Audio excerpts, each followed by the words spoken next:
यावर आम्ही ठरवू असं तुम्ही म्हणताय. मेहबूब शेखजी, पुन्हा एकदा तुमचा जो मूळ आर्ग्युमेंट आहे की क्लिअर करा. तुम्ही एकतर संघाची विचारधारा मान्य करा किंवा शाहू फुले आंबेडकरांची विचारधारा मान्य करा असं जे तुमचं आर्ग्युमेंट आहे. त्याच्यावर जो प्रति आर्ग्युमेंट येत आहे की हे मान्य करायची गरजच काय, मुळात आम्ही आमची वेगळी विचारसरणी ठेवू शकतो आणि राजकीय युती करू शकतो, याला हरकत काय, हे असं कंपल्शन कशाला, हे आर्ग्युमेंट तुम्हाला पटतंय का? हे बघा, असं आहे की मी पहिल्यांदा सांगितलं की लोकशाहीत कुणाला कोणती विचारधारा मानायची हा त्याचा वैयक्तिक अधिकार आहे. बरं.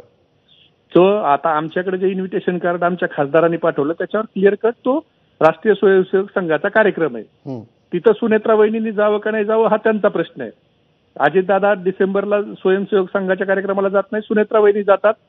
त्या संघाच्या कार्यक्रमात गेल्या, त्यांनी पोस्ट टाकली, पोस्ट डिलीट का केली?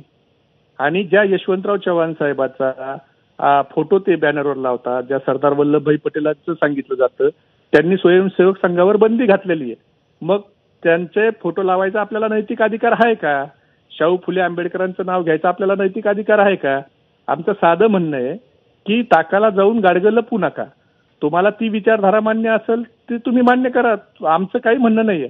फक्त दोन्ही विचारधारेत तुम्ही बसता आणि जे बाकीचे जे लोक बोलतायत हे आजचा विषय सोडून जे तुमच्यासोबत सत्तेत बसलेत ते तुमची विचारधारा मान्य करायला घाबरतायत का? जाहीररित्या जातायत तुमच्या कार्यक्रमाला, परत पोस्ट डिलीट करतायत.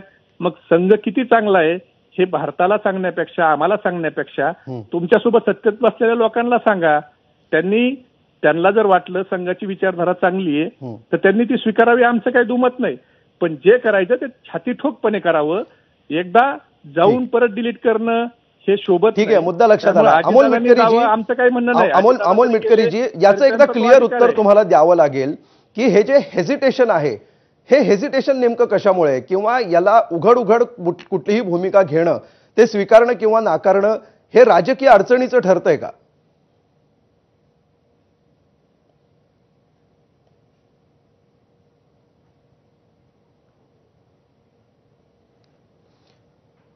अमोलजी, तुमचा ऑडिओ म्यूट आहे, अनम्यूट करा आणि बोला.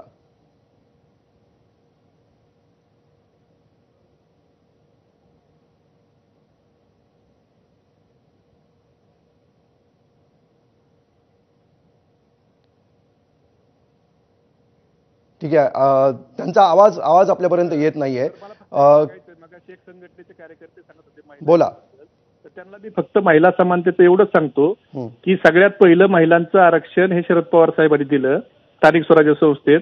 मुलीच्या वडिलाच्या संपत्तीत 50% वाटा द्यायचा कायदा हा मुलींना वडिलाच्या संपत्तीत पवार साहेबांनी केला. संरक्षण विभागात 11% महिलांना पहिल्यांदा आरक्षण संरक्षण विभागात पवार साहेबांनी दिलं. म्हणून आता जे सिंदूर ऑपरेशन झालं त्याच्यात ज्या 2 महिला भगिनी गेल्या ते पवार साहेबाची दूरदृष्टी होती, त्यांनी ते आरक्षण देऊन पहिलं महिलांना तिथं जायला लावलं. म्हणून महिलांच्या बद्दल एका मुलीवर थांबणारे पवार साहेब आहेत. त्यामुळे महिलांच्या बद्दलचं पवार साहेबांना द्वेष आहे का प्रेम आहे हे महाराष्ट्रातल्या देशातल्या महिलांना माहिती आहे.